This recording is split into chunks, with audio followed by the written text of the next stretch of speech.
D'abord, merci de cette nouvelle invitation à André Bellon et à la PUC. Vous allez voir que ce n'est pas forcément un hasard si il y a beaucoup de positions politiques communes dans les interventions.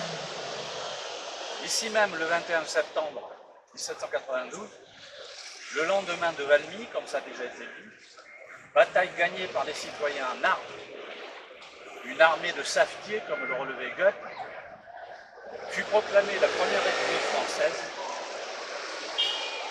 à cet endroit précis.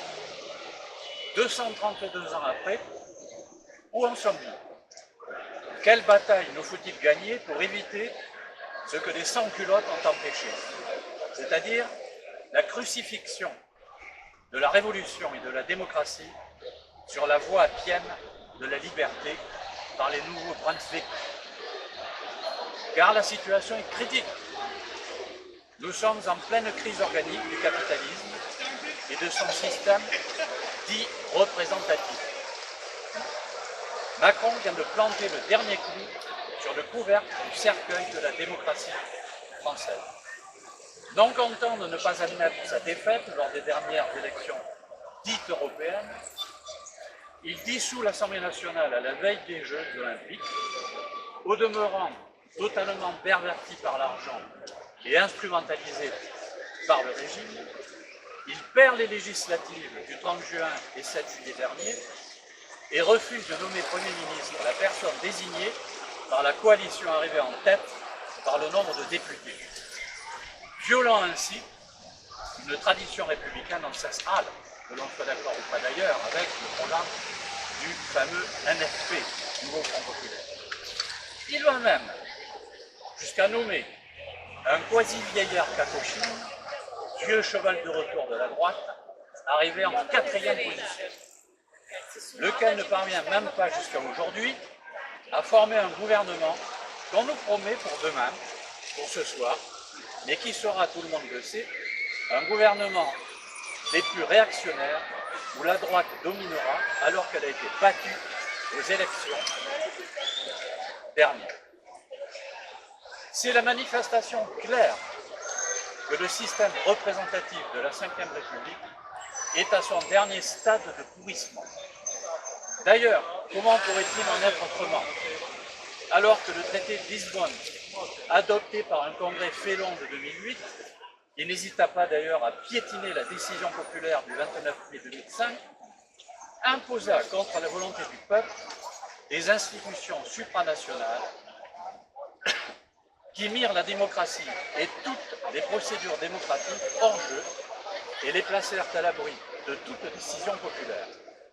Combien faudra-t-il de temps à nos partis politiques et à nos syndicats, bien intégrés à leur Europe, pour comprendre que le Conseil européen, la Commission de Bruxelles, la BCE et la CJUE, la Cour de justice de l'Union européenne, ont confisqué tous les pouvoirs que seule la souveraineté populaire peut rendre légitime. L'État français, en effet, a été dépouillé de toutes ses compétences économiques, monétaires, politiques, juridiques, militaires, car tout le monde sait que l'adhésion à l'UE entraîne quasi ipso facto la soumission à l'OTAN, et diplomatique.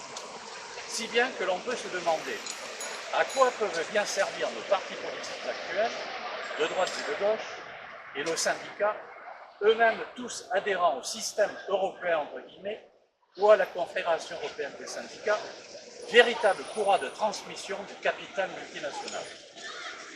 L'État français ne fait qu'expédier des affaires courantes, c'est à la mode, en permanence, puisque toutes les questions politiques sont déjà préemptées, ce qui ne change pas de feu l'ex-gouvernement démissionnaire de M. Attal.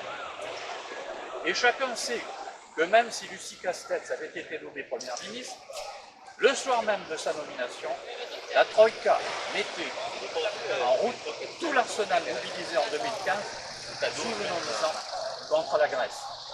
Suspension des liquidités dans les banques, retrait des crédits, augmentation des taux d'intérêt, spéculation sur la circulation des capitaux à la vitesse de la lumière, sabotage des investissements, sans compter bien sûr les manœuvres de l'extrême centre du RN et des débris de la droite, la devise de ces trois partis n'ayant pas changé, plutôt la réaction sur toute la ligne que le Front populaire, plutôt le bonapartisme illibéral macrono-lepéniste que la démocratie sociale. Le soir de sa déclaration de politique générale, la coalition Ensemble RN-LR, qui a la majorité absolue à l'Assemblée nationale, aurait renversé ce gouvernement.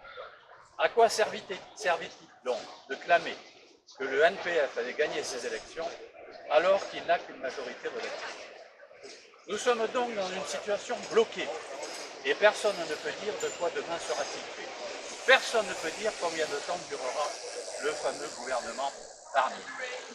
Tant chaque parti ou coalition calcule sa stratégie, non pas en fonction des intérêts du pays, mais en fonction d'une deuxième dissolution en juillet 2025 vraisemblablement, ou des présidentielles de 2027, à supposer qu'elle n'ait pas lieu avant, si Macron démissionne, pour donner les clés du camion au RN. Car pour lui, et surtout pour le capital, ce serait le moindre mal, puisque même le RN a passé par-dessus bord tous ses beaux discours sur la sortie de l'UE, sur l'euro, sur l'OTAN, et qu'il a donné des gages de respectabilité et de bienveillance au MEDEF et au capitalisme dans ses idées du soir avec le CAC 40 et les politicards de la droite, jetant ainsi définitivement le masque de sa prétendue préoccupation sociale. Malgré l'accord du NPF, pour rendre possible la saisine de la commission des lois sur la destitution de Macron, selon l'article 68 de la Constitution, et que le PS, entre guillemets, ne poursuivra pas jusqu'au bout, il n'est même pas sûr que la coalition n'explose pas en vol d'ici les prochaines présidentielles.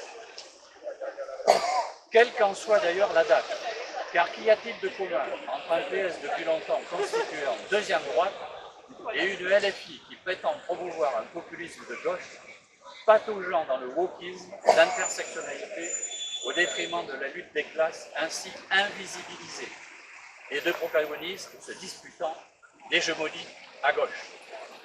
Il est vrai que ces quatre partis politiques, qui composent le NFP et prétendent incarner la gauche, entre guillemets, sont tous européistes et ont renié leurs engagements de naguère s'agissant de l'UE, de l'euro et de l'OTAN. Dès lors, quels changements peuvent-ils incarner en restant dans ce carcan européen? Et LFI espère-t-elle devenir autre chose qu'un nouveau Syriza? Le peuple l'a bien compris, qui se désintéresse des jeux politiciens, avec un pourcentage d'abstention de 48% aux européennes, 38% au deuxième tour des législatives. Il était déjà de 36% aux présidentielles de 2022, si on y ajoute les blancs et les nuls. Dès lors, que faire? Pour terminer, le système politique de la Ve République est en putréfaction. Il faut l'achever et le changer. Et puisque les partis politiques actuels en sont incapables, car empêtrés dans leur délire européen, entre guillemets, il reste au peuple à se mobiliser lui-même. C'est pourquoi le Parti de la démondialisation propose un programme politique original et appelle à travailler en profondeur pour la constitution d'assemblées populaires locales fédérées au niveau national pour une nouvelle constituante, une démocratie sociale élaborée par le peuple lui-même et non par un comité d'experts ou un mini-peuple tiré au sort. Et là-dessus, nous sommes en plein accord avec André Belon et nous. Cette nouvelle constitution sera proposée à la seule instance légitime, le peuple français souverain, par voie de référendum constituant. Dans un monde qui se désoccidentalise, avec une France en voie de déclassement, il n'a échappé à personne que notre pays n'est plus qu'au 7e rang en PIB, derrière les États-Unis, la Chine, le Japon, l'Allemagne, l'Inde et le Royaume-Uni, et encore plus loin en PIB calculé en parité de pouvoir d'achat. Il est sur le point d'être dépassé par l'Italie, le Brésil, le Canada et la Russie. Seule l'initiative populaire et la mobilisation de tout son peuple, sans exclusion, sauvera le pays qui est appelé à remplir un autre rôle dans un monde en pleine transformation géopolitique que celui que lui réservent les marionnettes macronistes du capital multinational et apatride. Ainsi, le peuple français sera fidèle à ses ancêtres, sans culotte de l'an 2, révolutionnaires de 48, communards de 1871, militants et résistants de 36, 40-44, 1968, 95 et 2008, avec la mémorable révolte des Gilets jaunes. Camarades, il n'y a pas de dystopie fatale. Les braises couvent sous les cendres. Soufflons hardiment le vent de la régénération populaire et nationale.